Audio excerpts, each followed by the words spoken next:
اگر کسی کی یاد بار بار تمہارے ذہن میں آئے تو سمجھ جانا کہ وہ بھی تمہیں یاد کر رہا ہے، کیونکہ دل سے دل تک راہ ہوتی ہے۔ ایک عمر گزر آئے تو احساس ہوتا ہے کہ اس طرح جینے کا تو سوچا ہی نہیں تھا۔ پریشان ہونے سے کل کی مشکل نہیں چلی جاتی، بلکہ اس سے آج کا سکون بھی چلا جاتا ہے۔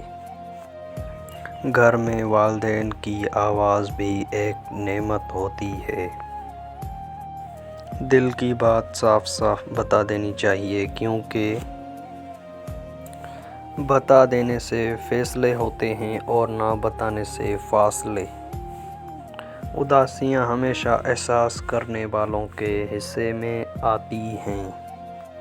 کسی کا اتنا دل مت دکھاؤ کہ وہ اللہ کے سامنے تمہارا نام لے کر رو پڑے، کیونکہ ٹوٹے ہوئے دلوں کی آواز عرش تک جاتی ہے۔